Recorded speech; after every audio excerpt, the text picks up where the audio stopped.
Epa, kirolzaleok, eskubaloi-zaleok, bai? Ondo entzuzue, eskubaloia izango dugulako gaur izpide.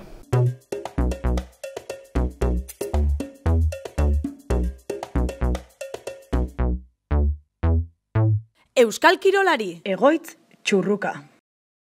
Estera Rojeria, pasa, olasai, ¿se moduz? No. Bamesima, ondo? Bueno, xe, lasai ongi etorri. Bueno, 24 urte, Usurbilekua, bera taldeko jokalarisa. 7 jokalaritza osatu dagoela talde bakoitza. Kasu honetan, dakazue 30 minutuko 2 zati. Eta eremuak oso importantia diala bebai, dala atetik 6 metrora lehenengo eremua, eta atetik 9 metrora bigarren eremua. Zer diferentzia hau, zer dira eremuak? Bueno, azkenean 6 metroko eremuak markatzen du pixkat atezainan eremua dala esango dugu, ez?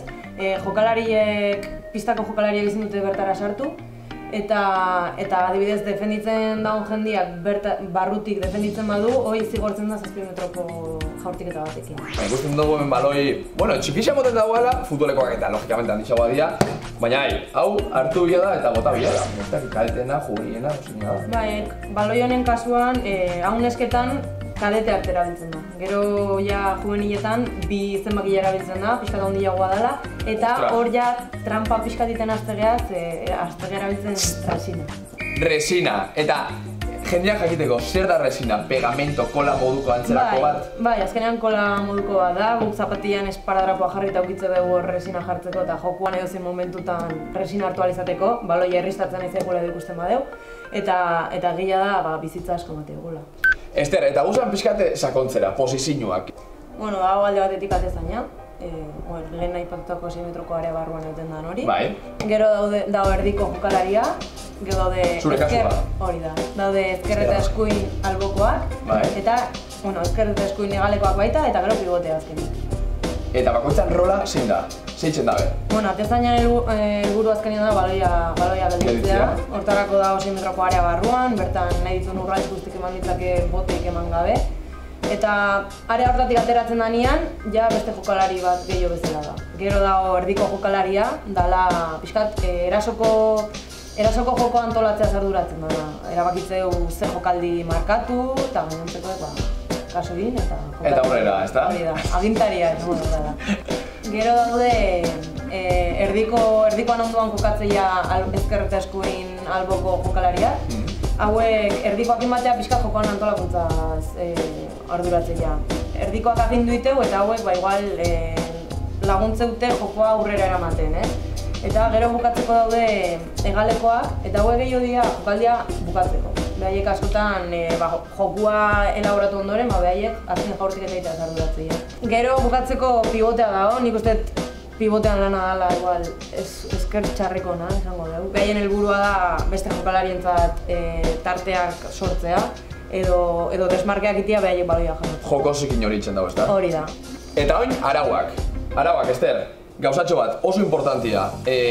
Kasu honetan, futbolian bai jo aldala hankaz, baina ez eskuaz, eta hemen arrebez, eskuaz bai, baina ez hankaz. Hori da, hankakin, atezainak bakarrik eta area barruan. Eta listo.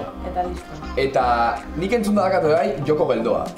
Bai, hori da azkenean defentsa saritzeko modu bat, epaileak interpretatzen badu, erasotzen nahi dan taldeak ez dakala erasotzeko intentzioik, edo denbora asko badarama erasotzen eta ez du lortzen defentsa gainditzea, modu subjektibo baten, azkenean epaile bakoitzak erabakitzen du noiz altxabeso, hola markatzen da, joku pasiboa.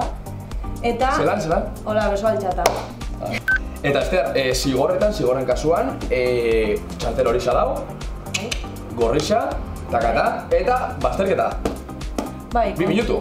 Kontua da, eskualoian kontaktua onartua daola, baina kontaktu horrek izan behar du aurperiz. Aurrez aurre, besoak flexionatuta, hankak erabilita, zuri aurkariak behin superatze bazaitu, atzetik ezen. Lehenengo zigorra esango du dela abisu bat emodukoa, futbolean bezala, txartel horia. Eta horri ditzen txartel horia edo ohartarazpena. Osa, txartel hori tal cual.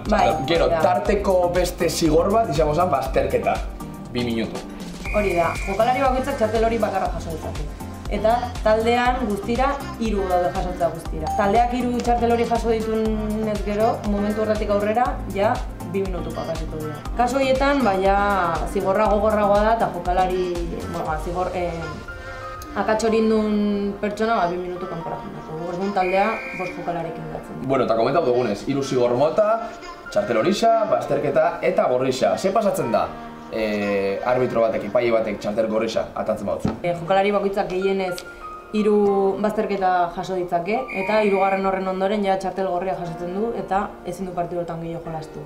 Jokalari hori kanporatzen da eta ez du gehiago jolastuko partidu hortan, baino taldeak 2 minutu bakarrik edukiko du jokalari bat gutxigo. Gero beste batek ordezka dezake eta normal jarraitzen. Bueno, borre zigorrak. Estela Rogeria, eskerrik asko, benetako plazerra mordua ikasi dugu, eskerrik asko tortziagatik. Eta zebo, kirol salio gogoratu, atsegin eman bidizuai, arpidetu kanalian eta gogoratu. YouTubeen Euskararen partida, 22, iritsi arte.